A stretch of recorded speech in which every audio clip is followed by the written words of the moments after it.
तीनों अनाथ हैं, चूज कर ले तुझे किसके साथ शादी करनी है।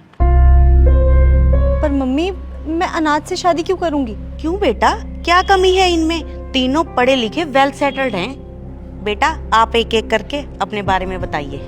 मेरा नाम करण है और मैं एक डॉक्टर हूँ। अगर आप मुझसे शादी करोगे तो मैं आपको ज़िंदगी में किसी चीज़ की कमी नहीं रहने दूँगा। हाय, मैं रोहन हूँ, मैं एक इंजीनियर हूँ। मैं भी आपको बहुत खुश रखूँगा। हाय, आई एम हर्ष। मेरा खुद का होटल है और अगर तुम मुझे चूज़ करोगी तो मैं तुम्हें पूरी दुनिया घुमाऊंगा। मुझे तो तीनों लड़के ही बहुत पसंद हैं। अब तू देख तुझे किससे शादी करनी है।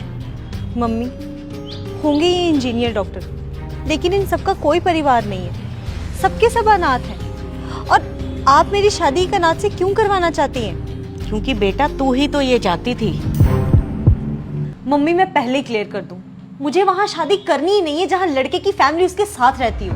अगर शादी के बाद मैं अपना घर छोड़ के वहां जाऊंगी ना, तो उसे भी मेरे लिए ना अपना घर छोड़ के अपने पेरेंट्स को छोड़ के आना पड़ेगा। और मैं अपनी फ्रीडम के साथ कॉम्प्रोमाइज नहीं कर सकती। मैं लड़के के साथ रहना चाहती हूँ, उसकी फैमिली के साथ नहीं। पर बेटा परिवार तो जरूरी होता है। होता होगा मम्मी, लेकिन मुझे नहीं चाहिए। मुझसे ना ये सास बहू वाला ड्रामा नहीं झेला जाएगा। I want my peace and freedom. अरे मैं अपने पति को संभाल सकती हूँ, लेकिन उसके परिवार को नहीं। बेटा शादी से पहले ना हर लड़की में ये घबराहट होती है कि वो नए घर में जाके एडजस्ट कैसे करेगी। लेकिन बेटा ऐसे परिवार से अलग रहना ये भी तो सही नहीं है। कल को तुम्हें कोई इमरजेंसी पड़ जाए, तुम्हारा ध्यान रखने के लिए कोई तो बड़ा होना चाहिए।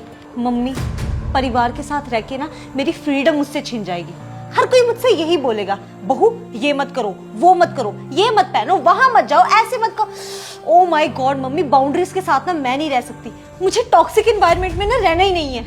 मम्मी, मुझे ना अपनी लाइफ बस अपने पति के साथ जीनी है। ना होगी फैमिली, ना होगी कोई टेंशन। प्लीज अगर कोई ऐसा लड़का मिले ना तो मुझे बताना।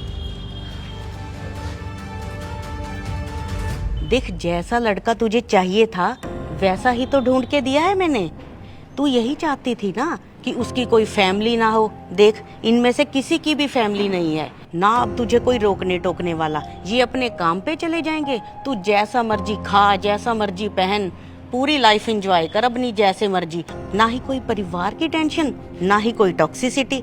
यार मम्मी, ऐसे थोड़ी होता है। अरे बेटा यही तो मैं तुम्हें समझाने की कोशिश कर रही थी।